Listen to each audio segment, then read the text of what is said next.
So the work I'm presenting is multi-agent event recognition. This is a joint work with myself, Imran Salimi, and Warik Shah. This was recently accepted in the Journal of Image and Vision Computing.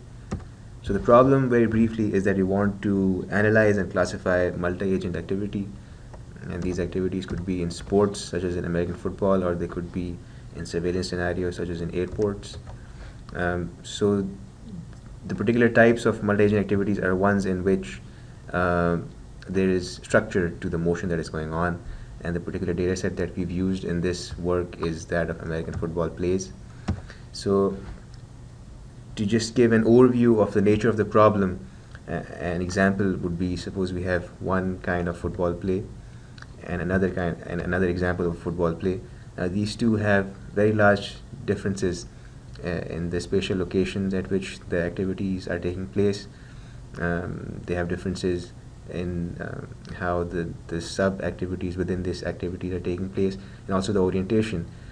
So we want to find out, given these examples, whether they belong to the same class of football play or not. For example, these two do belong to the same class of football play, which is a short pass play.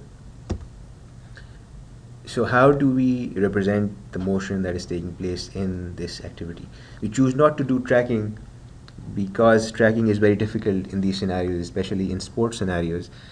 And also, how do we represent each agent? So we don't define an agent in this multi-agent activity as a person. Instead, we define an agent to be a behavior, and that agent could be caused by one or more than one people who are moving with similar motion or who have a similar purpose in that multi-agent activity. So, for example, if we show a sort of schematic and what is known as a coach's diagram of football play, then the agents are each of the behaviors that are pre-planned before the play takes place. So, for example, here we have the textual description on the right side, and as follows. So to get our motion information, or to get the information of what each agent did, we don't use tracking. Instead, we use low-level optical flow, and our method, as you will explain later, is just a two-step clustering. And as we will show, our method very efficiently allows us to capture the salient motion that is taking place, and it also allows us to easily and accurately filter out noise. So you see in the middle a schematic, and on the right side you see what we obtained from it, and this is our motion representation, and this very closely follows the schematic that we see on the left. So the method that we use to get our representation is from a work by Salimi et al. Accepted in CVB 2010, and the output of this method is a motion pattern, and a motion pattern is what we call an agent. So from one football play we get a number of motion patterns, and each motion pattern is a mixture of Gaussians, and this GMMs or Gaussian mixture models are in 4 dimensions. So for example, here mathematically we can express them. For each GMM we have the means, the covariances, the prior weights, and the temporal time of occurrence.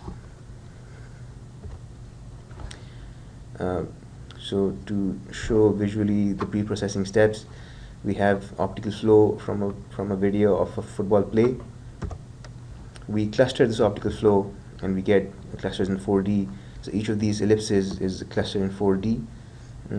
The location obviously is over X and Y, and the color represents the direction or orientation according to this color wheel, and that is the last two components of our data are U and V. So over this we perform a second level of clustering, and this level of clustering, it joins together those clusters of optical flow that are close together in space and time. So this is a sample output. So each of these worms that you see are one motion pattern or one agent. So if you look at one complete activity, it's actually made up of a number of small agents or small motion patterns, as shown on the right side. Once we get these agents, we can now also get um, the spatial and temporal relationships between these agents within one activity. And using all this information, we can make a graph out of this activity. So our complete activity representation is a graph which captures very completely or comprehensively everything that is taking place. Not only what each agent is doing, but how one agent is related in space and time to the other agents in that activity. So a very big advantage of this method is that, as you've seen, to get this comprehensive representation, we don't need any code book, we don't need any training. And also, unlike some existing methods, we have not had to break down our football field into grids, so there's no quantization in space or in time. So once we have a graphical representation of one play and we have a graphical representation of another play, we can do activity matching. And to do activity matching, we're going to use 4 types of information: location and flow, time, their pairwise spatial relationships, and spatial saliency. I'm going to go into detail of 3 of these cues. So first, agent behavior similarity. So agent behavior similarity, very simply, is how similar are 2 motion patterns. Now, to match 2 motion patterns, the usual methods are, since motion patterns are Gaussian mixture models, the usual methods are KL divergence and SR divergence. However, they don't have a closed form mathematical solution. Instead, we use a simple heuristic, and we've seen that it works equally well and is also very efficient, time efficient. So it's a simple shape matching criteria that we use. So if we have 2 Gaussian mixture models, we find out how far apart are they, then we find out what is the difference in their mean orientations, and also how much do they overlap. So the second cue that you want to use is spatial layout similarity. So first, let's look at an example of 2 football plays. Both of these plays are of the same class, which is a right-run play. If you see, there are a lot of similarities, but if you consider matching them using only shape matching, you will see that the score, the matching score will be very low, because if you consider these as objects, then they have very large deformations between them. So we see that in order to match these 2 activities, we cannot only use agent similarity using some kind of shape matching criteria, as we've discussed so far. We also need to use the information of how are the individual agents within an activity related to other agents. So all of this information is inside our graphical representation, and graph matching is ideally suited to this kind of problem. So how do we find a spatial relationship between 2 agents? For this, we find out the transformation that minimizes the KL divergence between 2 Gaussian mixture models, and this work was done in ICCV 2011, and mathematically it's expressed here. So a transformation matrix T between 2 agents F and GT is the one that minimizes the KL divergence between them. So once we get these matrices, we convert them into Lie vectors, and to compare 2 Lie vectors, we use simple Euclidean distance. So in this way, we can get a comparison of the set of edges of one activity with the set of edges of another activity, and we convert this information into a comparison of the set of nodes of one activity with the set of nodes of a second activity. And for this, we use soft probabilistic graph matching as such. So the third cue that we use is temporal similarity of occurrence. So what you want to do is that you want to impose the constraint that not only should 2 agents, if they are to be similar, not only should they be similar in shape and similar in spatial relationship with or spatial occurrence in the context of the entire play, the time at which they've occurred during that activity should also be similar. So for each agent, um, for each agent, we note down the exact time at which it occurs. We normalize those times, and then the comparison is again simple Euclidean distance. So once we have all these Q's, we can now compare an activity by combining all of these Q's. We do this using this simple equation. So here, this term represents the spatial saliency. This term represents the temporal similarity matrix, and we add together the similarity due to edges and nodes. So this equation gives us a matrix, and from this matrix we extract the corresponding agent pairs using Moncrief, and the final similarity score is the summation of similarity scores of only the corresponding agents. So we've collected our own data set from 3 NCAA games at UCF, and these have 7 categories of plays, and these are listed here. I'll show you quickly examples of each of these types of plays. So here's a video of a left run play. Here is a coach's diagram or a schematic of this kind of play, and here is a representation that we obtained using our motion representation. Here's a textual description, and just to illustrate the difficulty of the problem, we also show a few examples that are very different from this example, but they belong to the same class of football plays. So there's very high diversity within class also. So similarly for middle run, the schematic, our representation, the textual description, and 4 more examples. For the right run football play,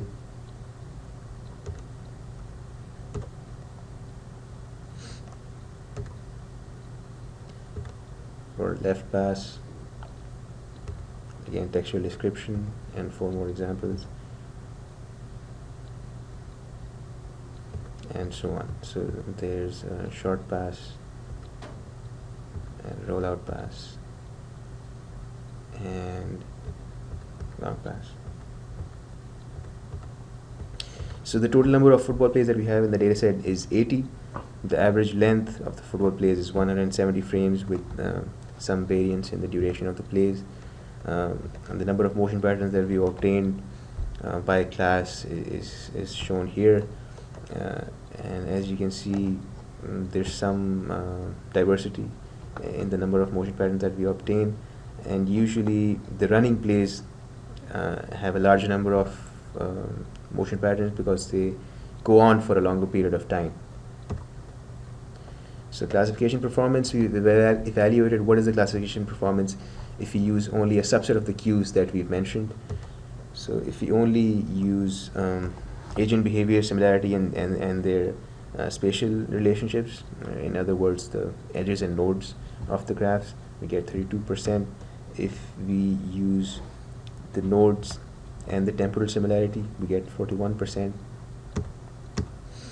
So if we use all of the cues except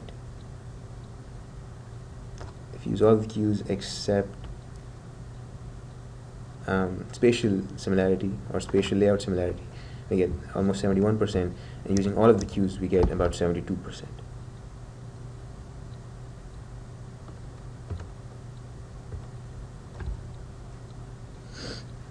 So a comparison with other methods, as you can see here, the big difference between our method and existing methods is that first of all, we have not used tracking, and some of the methods that have used tracking, they have used manual tracking or annotated tracking. So some of these results should not be compared. The results that are to be compared with our method are by Lee and Chalapa and Lee et al. In 2009. So they have used fewer number of classes, 3 and 5 respectively, and their accuracy in one of the cases is higher, but in this case they have assumed tracking. The most recent work that does not assume tracking and has an equal number of categories of football plays is by Swears and Hoogs, and we beat their performance by about 15%.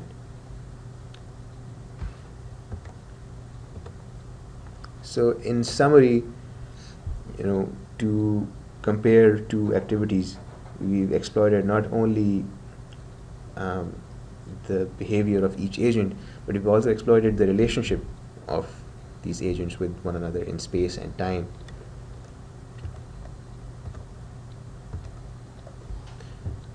So one small weakness is that in this particular case we've used some domain knowledge, but in the future, graphical framework is very flexible, and we hope to be able to get better results on other domains also, and see what we can do, what kind of better graphical representation or graph matching techniques we can use to improve results, or perhaps get edges, hyper edges, and that way represent information more comprehensively and perhaps get better results. Thank you.